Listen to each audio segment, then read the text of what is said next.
नमो अरिहन्ताणं नमो सिद्धाणं नमो आर्याणं नमो वज्रायाणं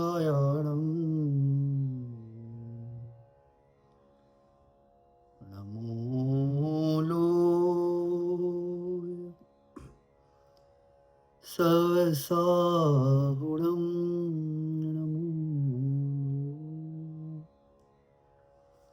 सवसाहुणं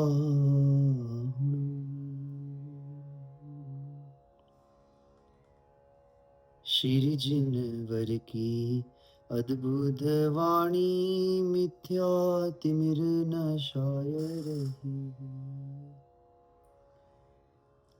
ताको सुनकर कि मम परिणति अंतर में हर्षाय रही वस्तु स्वरूप दिखावन हारो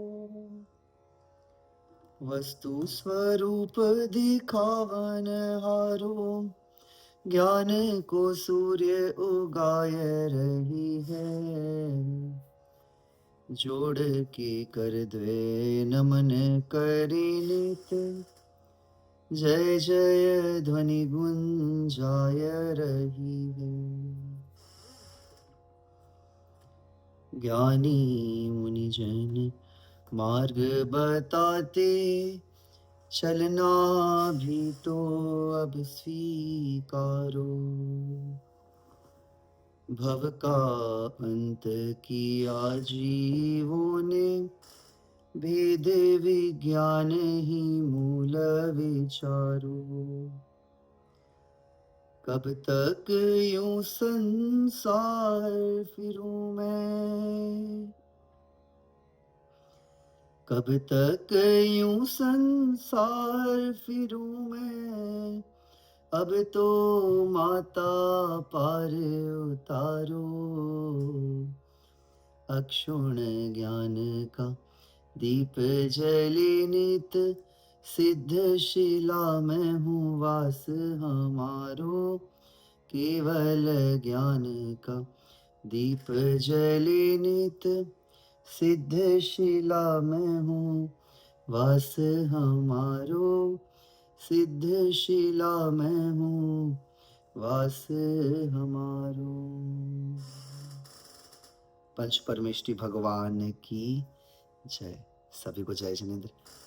थोड़ा भागम भाग वाला शेड्यूल था मेरा क्योंकि अभी जस्ट आधी घंटे पहले एलए आया मैं सैन डिएगो से पर मैंने सोचा कि चलो आज वेडनेसडे है और हम स्वाध्याय ले लेते हैं इसलिए रुचि अंदर में होना चाहिए। जहाँ इंटरेस्ट होता है ना फिर वहाँ समय नहीं देखा जाता है फिर वहाँ दूसरी चीज़ें नहीं देखी जाती। देखिए भाग करके एस्टिमेट लगा लिया था कि वो 4:30 ट्रेन आनी थी फिर ट्रेन से उतर करके और आकर के घर में हम शांति से बैठ गए। बस यही बात है रुचि अंदर में प्रकट हो जाए तो काम बन जाए और हम लोग ने बहुत अच्छा भी हम लोग समझ रहे हैं अंदर तक हम उसको लेके जाएंगे। अमूल्य तत्व विचार वास्तव में तत्वों की चर्चा तो हमने बहुत करी है अनंत काल से पर अमूल्य अमूल्य तत्व क्या है तो कहते हैं आचार्य परमेष्ठी ऐसी तत्व की चर्चा जिससे आपको कंटिन्यूअसली आनंद आए। बताइए है ना हम शास्त्रों की बहुत लैंग्वेज को नहीं हम यूज करेंगे पर आचार्य कह रहे हैं ऐसी चर्चा करनी है जिससे कंटिन्यूअसली आपको आनंद झड़े। तो आपसे पूछा जाएगा क्या हमने कभी ऐसी चर्चा करी है? बोलिए। हाँ देखिए जो भी चर्चा है हम संसार में करते हैं उससे क्या होता है थोड़ी देर बाद बोर हो जाते हैं। पूजा दी बताइए थोड़ी देर चर्चा करेंगे फिर वो कोई भी बात है बोर हो जाएंगे। संसार की कोई भी चर्चा करेंगे बोर हो जाएंगे और इवन क्योंकि हमको नहीं अभी स्वरूप का अनुसंधान है नहीं पता है कि तत्व क्या होता है नहीं पता है कि कल्याण किस में है तो उन बातों को भी हम थोड़ी देर करके छोड़ देते हैं है ना। पर आप विचार करेंगे संसार की जितनी भी आपने चर्चा करी है और चर्चा करने से उनका संग्रह हुआ है, उसके बाद कितनी देर सुख की प्राप्ति हुई? ये आचार्य पूछते हैं आपसे, बताइए। देखो, पहले घर लेना था, कितना डिस्कशन करा, कितना धन जोड़ा, कितना दिमाग लगाया, कहाँ लेना है, कौन सा एरिया अच्छा है, क्या है। अब ले लिया तो उससे कितनी देर आनंद आ रहा है, बताइए। कितनी देर तक वैसा सेम आनंद आया? आशीष भैया, हाँ, शिल्पी दी, आशीष भैया, विचार करेंगे कि हम उसमें इतना समय हमने डाल दिया, उस विषय में, उस चर्चा में, और उसका रिजल्ट क्या निकला। होना तो ऐसा था ना कि हमको हर समय प्रसन्नता आनी थी, हर समय आनंद आना था। रसगुल्ला बनाया, बड़ी मेहनत से रसगुल्ला बनाया, रसगुल्ला खाते खाते कब तक सुखी होंगे, बताइए। वही रसगुल्ला जो आनंद दे रहा है, वही थोड़ी देर बाद दुखी कर देता है। इसलिए आचार्य कह रहे हैं कि तत्व की चर्चा तो करी है, संसार में बहुत सारे तत्व हैं, बहुत सारे एलिमेंट्स हैं, बहुत सारी वस्तुएं हैं, पर मैंने कभी स्वयं आत्म तत्व की चर्चा नहीं करी। बहुत बहुत गहराई से बोल रहे हैं कुन स्वामी, तो कहते हैं स्त्री कथा, राज कथा, भय कथा, चोर कथा हमने अनंत बार कर ली। मुझे तो पता नहीं, कभी कभी ऐसा लगता है देख देख के कि धर्म कथा भी हम पता नहीं क्यों कर रहे हैं। समटाइम्स आई फील कि धर्म कथा भी हमको थोड़ा ज्ञान हो जाता है तो हम बस ये बताना चाहते हैं कि हमको इतना आता है। या हम पता नहीं, कभी कभी मैं सोचता हूँ कि लोग क्या प्रश्न पूछ रहे हैं, कुछ समझ भी नहीं आ रहा उनका कुछ। विचार करेंगे, कितना सुंदर यहाँ पे बोल रहे हैं, अमूल्य तत्व का विचार भी बड़ा दुर्लभ है। क्योंकि हमने धर्म के नाम पर भी अभी तक किसकी चर्चा करी है? हमारे अहंकार की चर्चा करी है, हमारे क्षयोपशम ज्ञान की चर्चा करी। बहुत गहरी बात है। मतलब मुझे तो कभी कभी ऐसा लगता है कि मौका मिले तो चुपचाप बैठे रहो चुपचाप। क्योंकि क्या है कि कितनी चर्चा करें, फिर एक समय कुन स्वामी बोलेंगे, अब कितनी तत्व चर्चा करोगे, तत्वों को अंदर में उतारोगे कब? बहुत गहरा है, बहुत गहरा है। और अभी 3 दिन यहाँ पे स्वाध्याय चला सैन डिएगो में, तो आए लोग, मतलब 30-35 लोग प्रतिदिन आए। तो यही मतलब मिथ्यात्व कैसे जाए और कर्म का स्वभाव क्या है, वो हम लोग ने लिया था। पर हम जरूर यहाँ से, जब अभी 1-2 भी हफ्ते बचे हैं, फिर इंडिया पहुंच करके हम और अच्छे से कोई ग्रंथ लेंगे। पर एक बार हम मेरे साथ, फिर हम साथ में पढ़ेंगे जो हम ले रहे हैं, बहु अमूल्य तत्व विचार, आप लोग को भेजा है मैंने, साथ में पढ़ेंगे बिल्कुल अच्छे से। और अभी तो हम तीसरी क्लास है ये, तो एकदम अच्छे से ध्यान से आंख बंद करके मेरे साथ पढ़ेंगे। बहु पुण्य पुंज प्रसंग से शुभ देह मानव का मिला, तो भी अरे भव चक्र का फेरा न एक कभी टला।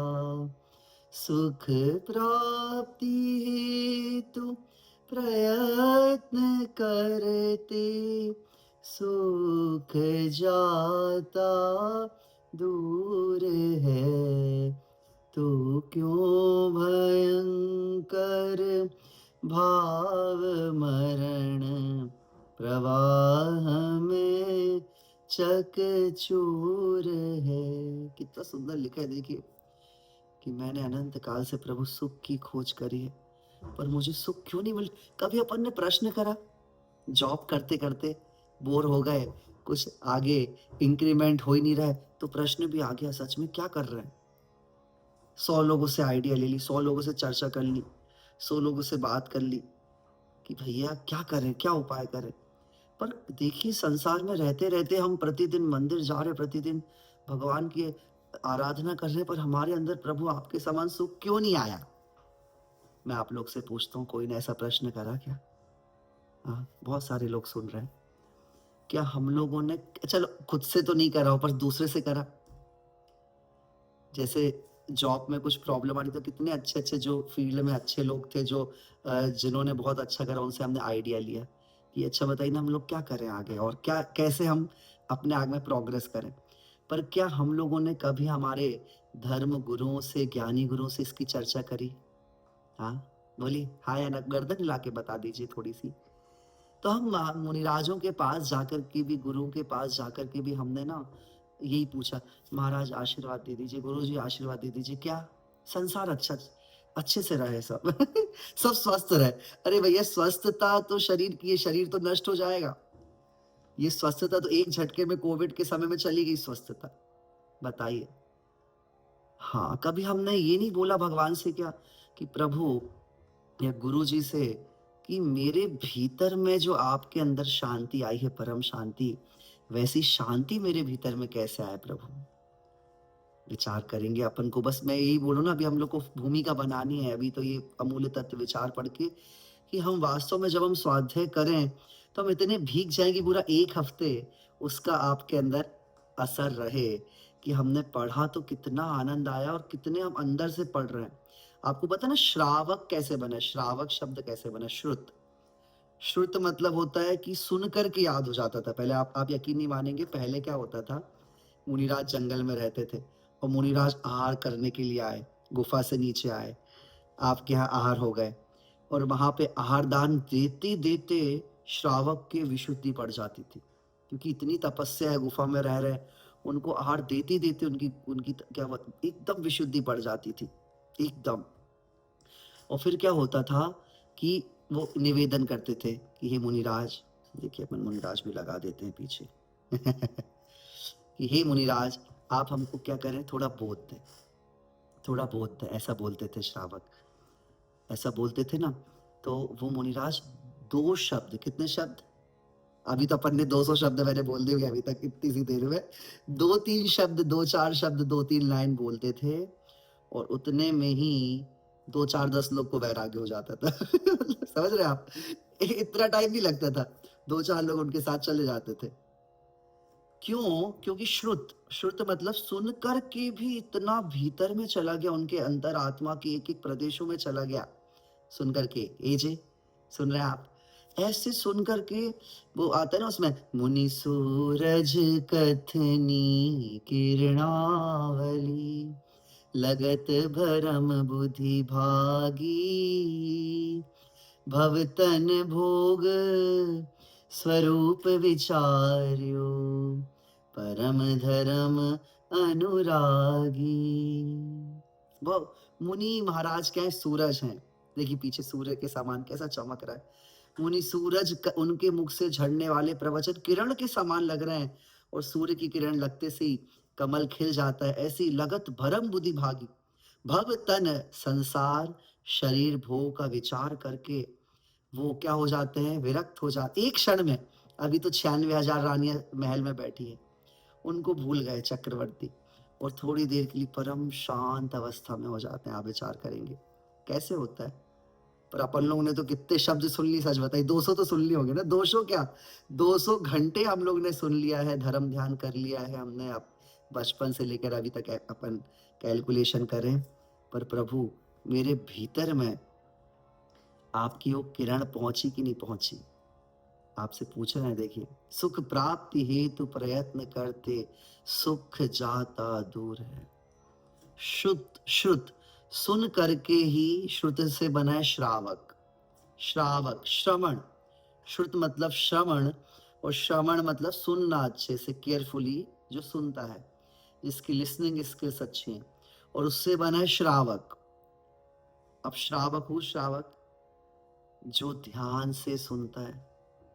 आप लोग को मैं देख रहा हूँ, आप लोग बहुत ज्यादा ध्यान से सुन रहे हैं और ध्यान से सुनने के चक्कर में आप लोग बिल्कुल सिद्ध भगवान जैसे दिख रहे हैं सब, एक से वो व्हाइट कलर का बना रहता है वैसे वैसे दिख रहे हैं सब, एकदम ध्यान में चले गए आप लोग पर वास्तव में देखिए, थोड़ा भी ध्यान से सुन लें और अंदर उतर जाए तो ऐसा हो ही नहीं सकता है कि इम्प्लीमेंटेशन ना हो।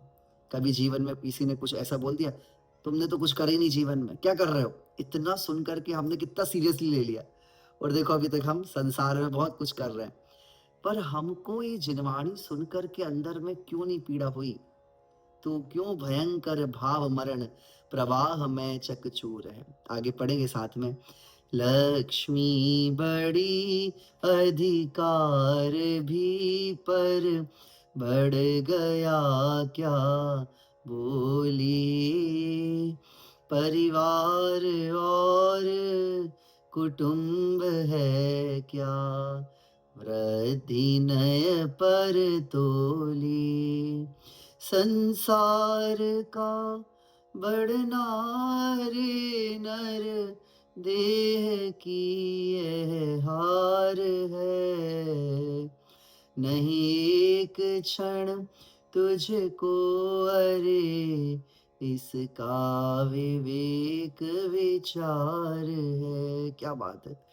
विचार करिए, कितने अनंत काल बीत गए। मुझे तो कई लोग यहाँ पे ऐसा बोले, मतलब मेरा खुद का भाई कि यश, ऐसा लगा जीवन पूरा बीत गया, कहीं पे मिला ही नहीं समय।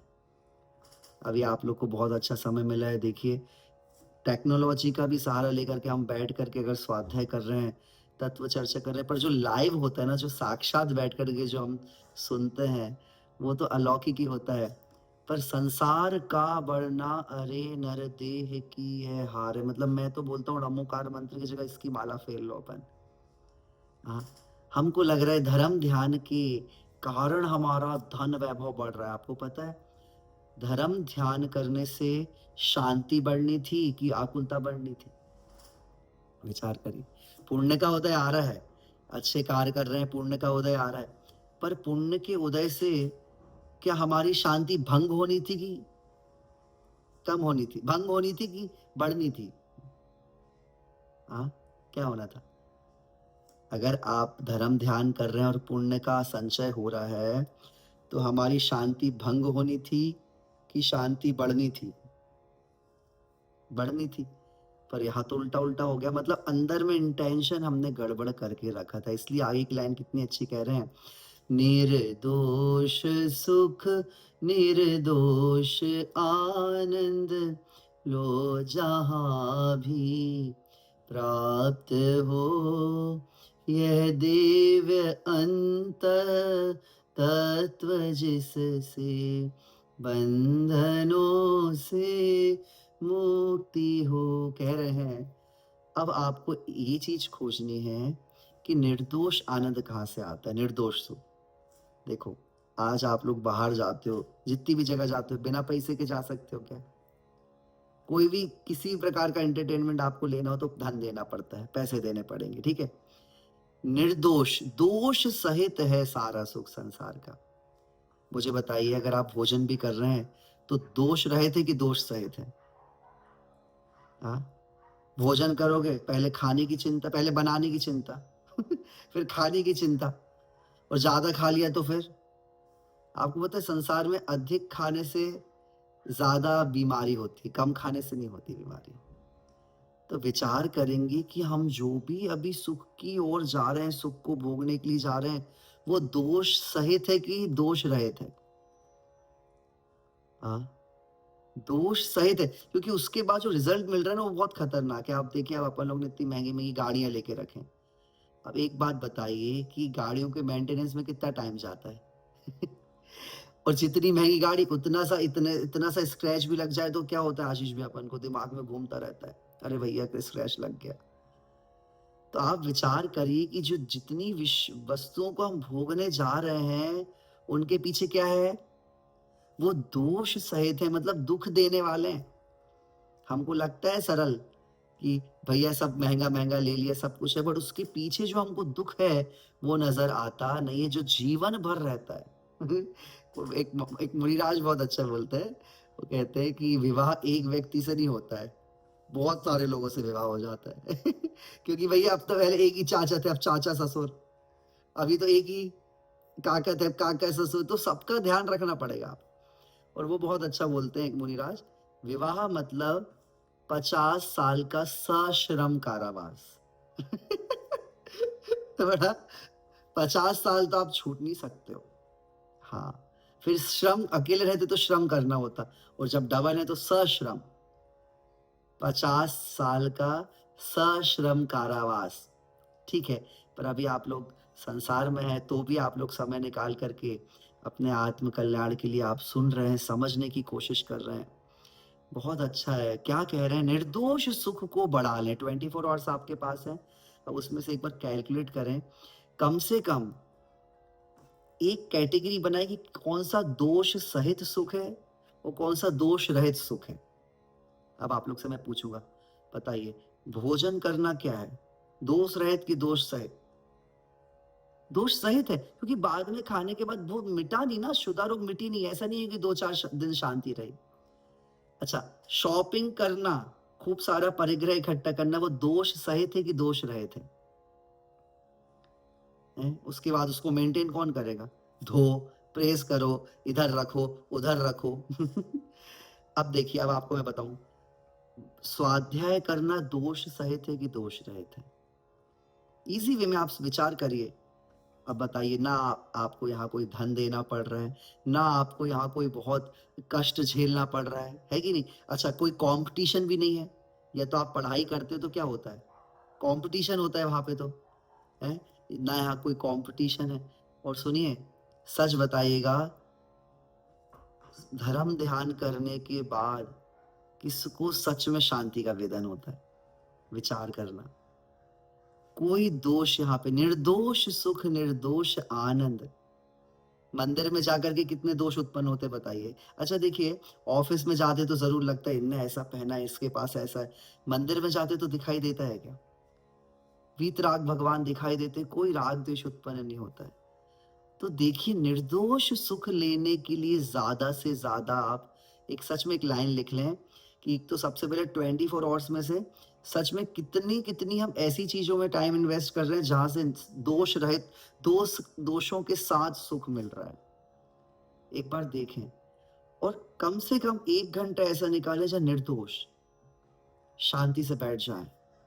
अभी हम आज 5 मिनट का ध्यान भी करेंगे, शांति से बैठ जाएं, कोई आकुलता नहीं करनी है। थोड़ी देर कुछ पढ़ लें, थोड़ी देर कुछ सुन लें, अच्छा कोई तत्व चर्चा कर लें। हाँ, मैं आप लोग से एक बहुत अच्छी बात बोलूंगा। हमेशा हम पूछते रहते हैं आपस में, आप लोग हस्बैंड वाइफ ये पूछेंगे कि भैया सब अच्छा है, कैसा चल रहा है, संसार की बातें कर लेंगे, पर आपस में पूछो कभी कि देखो हमने जीवन में इतना समय इन्वेस्ट कर दिया कि हम लोग के अंदर में शांति आई है? एक दूसरे से पूछ सकते कि नहीं पूछ सकते? आप लोग हंसेंगे फिर, अरे भैया ऐसी बातें नहीं करते हम लोग। पर बैठो, कभी पूछो कि भैया तुम्हें पता चला कि नहीं कि जीवन इतना निकल गया है और इतना बचा है? ऐसा कभी हमने पूछा कि नहीं पूछा? इसलिए पूछो कि निर्दोष सुख कभी लिया कि नहीं लिया, निर्दोष आनंद आया कि नहीं आया।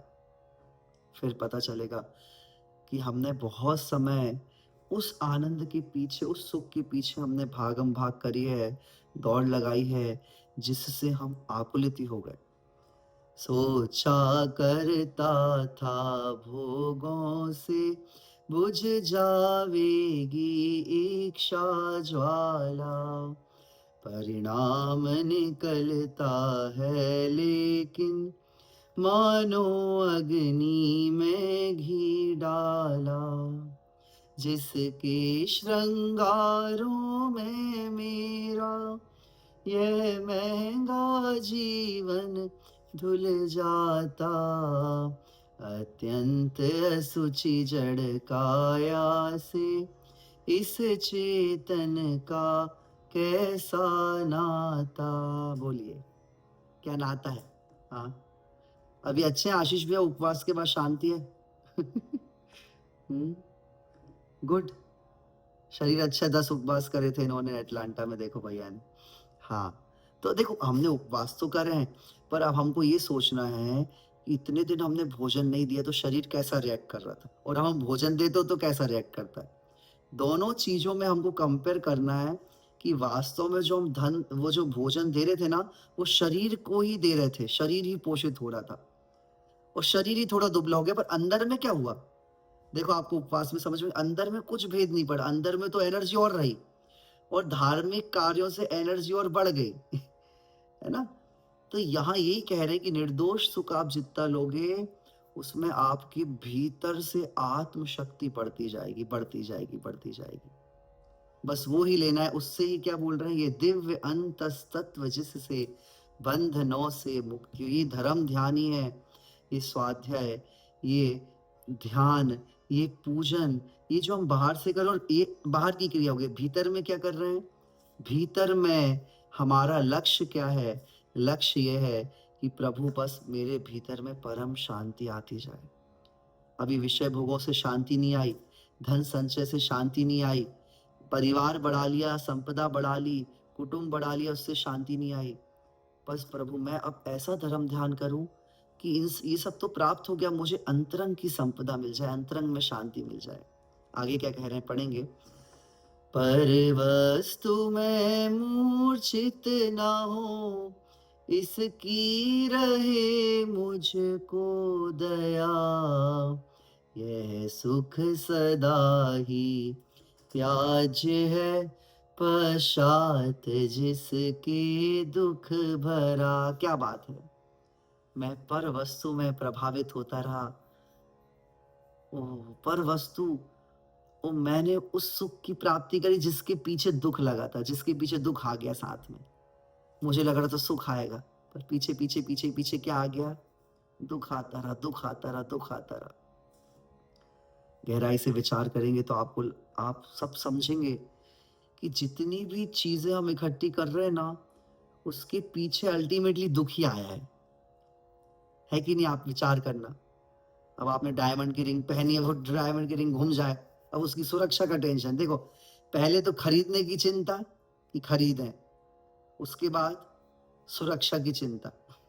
खरीदने के लिए पहले इतना उपयोग लगाया कमाने में, फिर खरीदा, फिर उसकी अब उसको भोग भी नहीं पा रहे भैया रख दो, कवर्ड के अंदर रख दो छुपा के। आप विचार करेंगे कितना अच्छा कह रहे हैं, वह सुख सदा ही त्याज है, पश्चात जिसके दुख भरा। ऐसा सुख इकट्ठा करके क्या मतलब रहा, क्या मिला हमको। अंदर में बार बार विचार करेंगे कि वो जो सुख है वो है क्या एक्चुअली। जीवन भर विषय भोगों में चला गया, जीवन भर धन संचय में चला गया, पर मैंने कभी शांति से बैठ करके 2 मिनट अपने आप के स्वरूप का चिंतन नहीं करा। विचार करेंगे, अभी हम थोड़ा ध्यान करेंगे। अगली जो पंक्ति में है, अगली पंक्ति क्या बोल रही है, मैं कौन हूँ, आया कहाँ से, और मेरा रूप क्या, संबंध दुखमय कौन है स्वीकृत, करूं परिहार क्या, इसका विचार विवेक पूर्वक शांत भाव से जो करे, तो सर्व आत्मिक ज्ञान के सिद्धांत का रस वो पी। कितना सुंदर है ये, जो शांति से कभी क्वेश्चन ही नहीं हुआ। आज मुझसे आप 1-2 लोगों ने पूछा कि मतलब पूरे आपने इतने सारे शास्त्र पढ़े, इतना धर्म करा, तो उसका फाइनल रिजल्ट क्या निकला। तो मैंने बोला सबसे पहले तो क्यूरियोसिटी होनी चाहिए, अंदर में जिज्ञासा होनी चाहिए कि हम कौन हैं। ये नहीं कि मैं आत्मा हूं, ऐसा नहीं, मैं कौन हूं ऐसा प्रश्न करना है। देखिए संसार में कोई भी हमको कुछ बता देता है कि ये रास्ता इस रास्ते से जाना है, उस रास्ते में हमको इतना विश्वास नहीं होता जब तक हम खुद चल करके नहीं देखते हैं। हमने स्वयं से कभी प्रश्न ही नहीं करा कि मैं कौन हूं। तो हम लोग थोड़ी देर ध्यान करेंगे, आप आंखें बंद करके बैठ जाएंगे, 10 लक्षण के समय जैसे याद करेंगे, एकदम शांत शांत शांत। और थोड़ी थोड़ी देर हमको ध्यान का भी अभ्यास करना है। भगवान के समान वीतराग अवस्था में बैठ जाएंगे, वीतराग अवस्था में बैठ जाएंगे।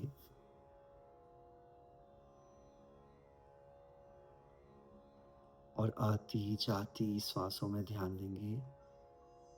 श्वास आ रही है, जा रही है, आ रही है, जा रही है, आ रही है, जा रही है। और पीछे विराजमान शांत परम शांत योगीश्वरों का चिंतन करेंगे, परम शांत योगीश्वरों का।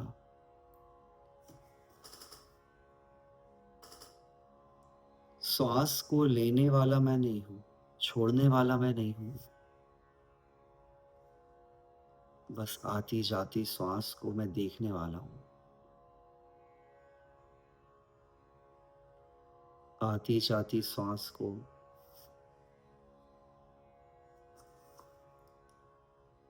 पूरे दिन भागम भाग करी, पूरे दिन भागा हूं, 24 घंटे भाग रहा हूँ। निद्रा में भी अंदर में मन दौड़े जा रहा है, दौड़े जा रहा है, दौड़े जा रहा है। आकुलता हुए जा रही है। विचार करेंगे।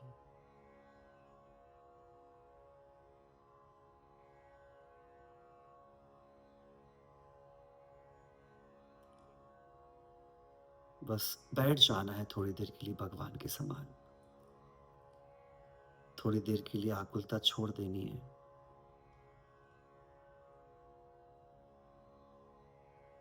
थोड़ी देर के लिए व्याकुलता छोड़ देनी है।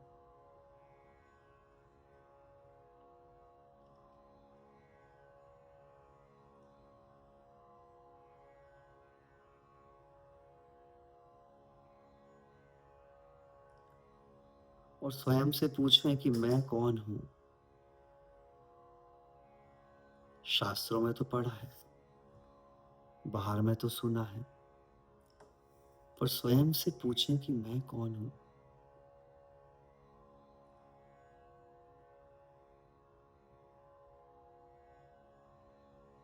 मेरा स्वरूप क्या है।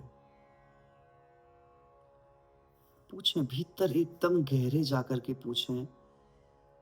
बाहर से शरीर है, स्त्री पर्याय है, पुरुष पर्याय है, छोटे हैं, बड़े हैं, सुखी हैं, दुखी हैं, कहीं पे भी हैं, कैसी भी अवस्था में हैं, पर पूछें कि मैं कौन हूं।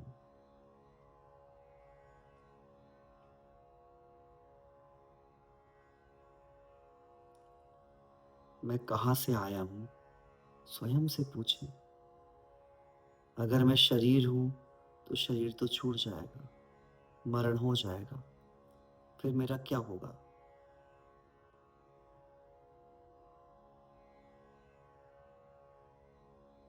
तो फिर मैं कौन था जिसको मैंने अपना मान करके जीवन पर्यंत निकाल दिया।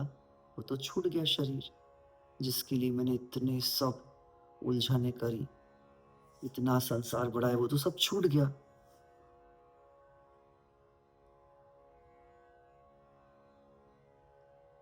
तो फिर मैं कौन था और मैं क्यों आया हूं संसार में। क्या मेरा यही काम था कि आया, कमाया, थोड़े लोगों से रिश्ते बनाए और चले गया। क्या मेरा इतना ही काम था।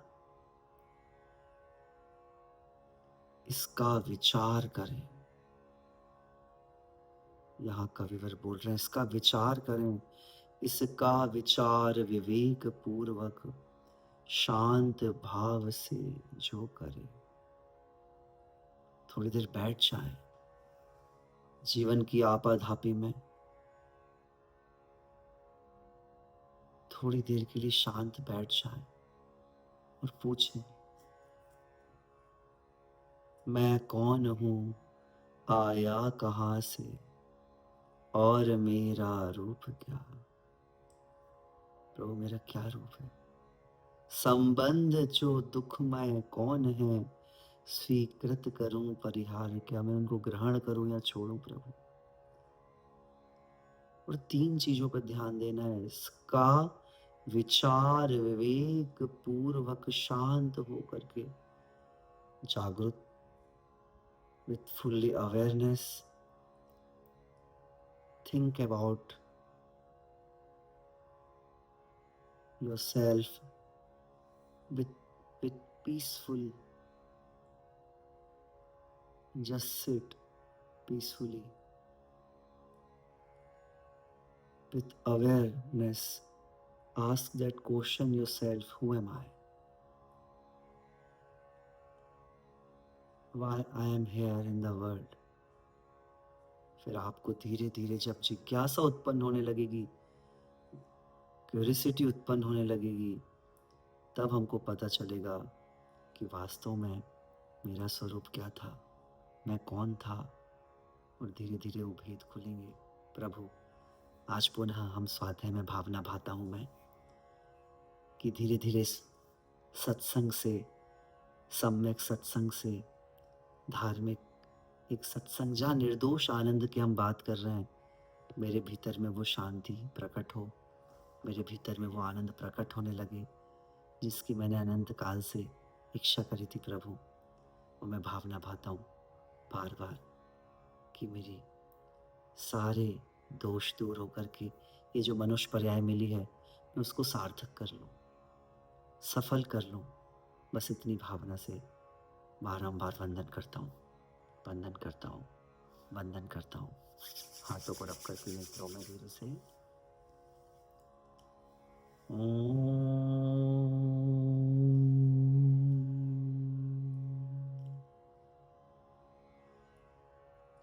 शांत, शांत, शांत। जिनवाणी स्तुति करेंगे।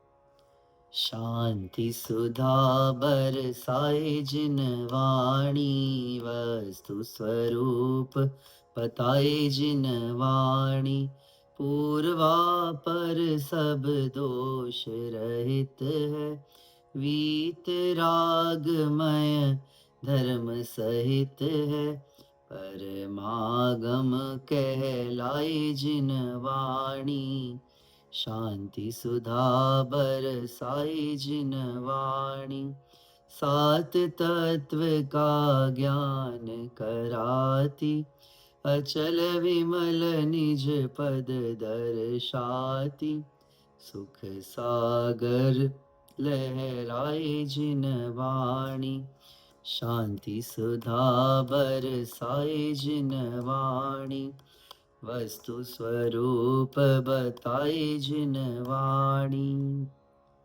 जावाणी के ज्ञान ते सूझे लोकालो, सो वाणी मस्तक नमो सदा दीत हूँ ढो, हे जिन वाणी भारती तो हे जपो दिन रैन, जो तेरो शरणा गए माँ सो पावे सुख चैन। जय बोली पंच परमेष्टि भगवान की जय, जिनवाणी मात की जय, शुद्धात्म देव की जय, आज के आनंद की जय, और आप सबके भीतर विराजमान शुद्ध तत्व की जय जय जय। सभी को जय जय।